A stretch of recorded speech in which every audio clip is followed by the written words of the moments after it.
Yeah, this was a good episode of Dynamite. I mean, you look at these matches, 5-star matches, some of them anyways, and I think that when you look at what's to come in the future, and I mean, a lot of rematches I can see in the future with Adam Page, Adam Cole, or MJF and CM Punk. I mean, I think there's hints of that at least, but yeah, and I know last week I did a review of last week's Dynamite. This one was actually very good as well. Very good. And it came from Texas. And so, I mean, yeah, it's the first match starting the show. CM Punk versus Dax Harwood. And I mean, you very rarely get to see a tag team do a singles match in AEW at least. I mean, WWE kind of does that once in a while too, but I mean, Dax Harwood came out with Cash Wheeler. This was a really good match too. They had a bump on the outside. It was a Dax Harwood doing a suplex. They both hit the outside, and we didn't know if the match was going to continue. Obviously, it did. You have one of the best sharpshooters I've ever seen from Dax. You're just looking at all the other sharpshooters in the past, and pretty much this is one of them that I thought emulated Bret Hart, I guess. Maybe Bret Hart on Hart. But anyways, whatever. This was a good match too, and that quickly turned into an Anaconda Vice, which he basically got the first time, but didn't get it.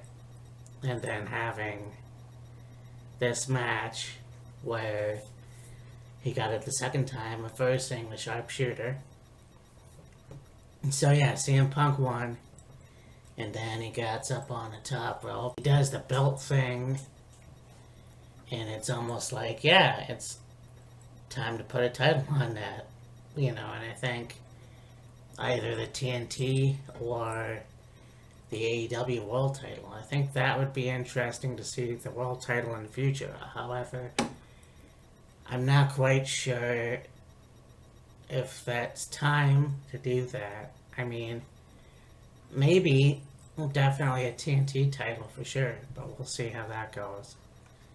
We have the 8-man tag team match start with the jugular. I mean, this was an awesome match, and I saw highlights of it before. You had Sting, Darby Allin, and the Hardys, who took on the Buffalo Boys and Private Party, and I mean, this match was pretty cool. You got Andrade and Jose with the bunny.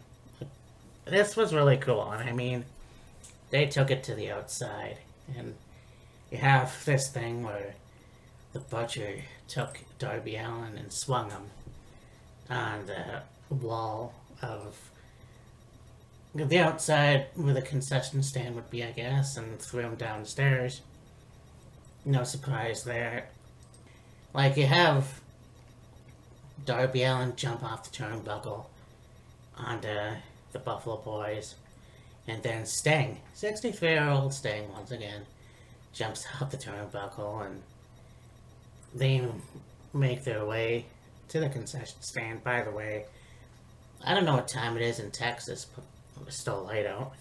And so you have Jeff Hardy take a ladder while the Butcher and the Blade are on the table. He climbs the wall. It's pretty fucking high. Jumps off the ladder, obviously, in a swanton bomb. But yeah, this was cool. And I mean, Sting got the victory, which I thought was awesome. So yeah, these guys really took each other to the limit. So I can't wait to see what happens in the future, and I'm obviously pretty sure that the Hardys are going to get the tag team titles eventually. I mean, I hope that Red Dragon gets there first. I mean, could you imagine Red Dragon versus the Hardys? I don't know. It would be pretty fucking awesome. got the Varsity Blondes, who took on Bryan Danielson, the American Dragon, and Jon Moxley, William Regal on commentary. And this was like, the match starts off with Moxley and Danielson basically a la Road Warriors attacking first. And I get another physical match from those two. And you have Moxley with Griff down, pounding him, doing whatever, and at the same time, Bryan doing the stomp to the head, which basically, yeah, Moxley ended up getting the pin. Very naked choke. You have Regal coming out. Moxley takes the mic and starts talking about the team of him and Bryan and how it's just a basic passionate speech, and talking about the mentor of William Regal, and saying that because of that they're going to call themselves the Blackpool Combat Club. And he ends with, you have to earn it the hard way, which, seeing another review earlier today, and they didn't get it. I don't get it what that means, but I think that this is a good tag team. Obviously, Regal being from Blackpool, England, and yeah, it's very dominant. I can't wait to see what more they can do. Obviously, going back to Ring of Honor with Bryan, Dragon Gate, WWE, Moxley with CZW, Dragon Gate, WWE, a lot of really good history there. So I can't wait to see what more they can do.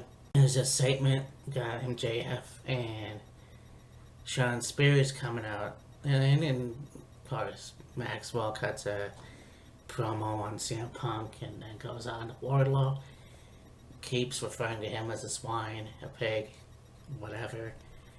It was pretty graphic, honestly, but Wardlow comes out, gets the security to ward Wardlow off, and yeah, they had the security in the front of the ring, so any funny business didn't happen. So yeah, Wardlow gets taken out of the arena, and yeah, I think we're gonna see a match between Punk and MJF again in the future, but I'm not sure when. Hopefully we're gonna see Wardlow and MJF finally get it on, but not quite sure. Oh, this match, this was fucking amazing. And I don't know if they wrestled in Ring of Honor, I have to look on that, but Jay Lethal versus Adam Cole, and of course Red Dragon in Adam Cole's corner. This was like very cool as well, and these two really took each other to the limit. And so, yeah, this was awesome. There was a point where Jay Lethal was going to do the lethal injection, but then the referee got distracted by Red Dragon, which Cole took him to Dick Kick City, and then did the Panama Sunrise for the win. And my thought was, I really fucking hope Jay Lethal will remember to wear a fucking cup! So, there was another point where that happened in the trios match, but whatever. Anyways, yeah, Adam Cole picks up the mic, talks about Adam Page again, and then Adam comes out, and so there it is. Yeah, I honestly think there's going to be a match with Adam Page and Adam Cole, and there's probably going to be a rematch, obviously, which I'm looking forward to. So we got Tony Schiavone talking to Sammy Guevara and Ty Conti. Of course, this is basically about the TNT title.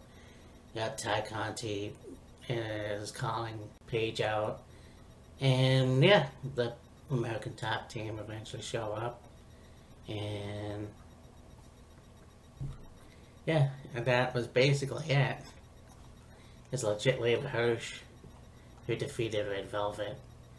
You know, there's a point where you were gonna have Layla take out a crowbar, I think it was. Of course, the referee stopped it. Then he went to the other side to take it out, and Layla pulled another one out, hit Red Velvet with it. Basically, won. Then, and you have Chris Statlander coming out and making the save. So there's that.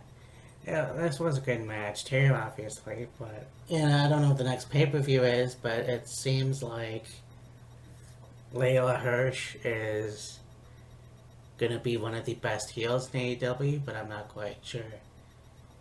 But then you have the main event, the Jericho Appreciation Society versus the Dark Order. You have Cole Hand, Angelo Parker, and Daddy Magic, Matt Menard, who looks like Danny Felth, in my opinion. This was a really good match too, and I mean the Dark Order really impressed me in this match, and just the fucking team effort. Basically, both the Appreciation Society and the Dark Order were kicked out. No interference. So, I mean, it was Chris and Daniel versus John Silver and Alex Reynolds. So, I mean, yeah, this was cool. Obviously, the Jericho Appreciation Society won the match. And, yeah, very cool to see that. So, I mean, I know I kept repeating myself with who knows what's going to happen in the future, but it's true. I mean, there's a lot of good matches that are going to happen, rematch or not, so I'm not quite sure. But anyways, yeah, this was very cool. But Wheels of Fury is coming up very shortly, and we will finish our WrestleMania installment. And then, of course, WrestleMania 38 will be coming up, which is approaching fast. So, anyways, talk to you later. Bye. So you know that them cutting WCW was a long time coming. But I think that there's this myth out there that Jamie Keller is really pro wrestling. That's why he took pleasure in cutting WCW. I don't think that's the case at all. Because if you look at some of his earlier interviews, like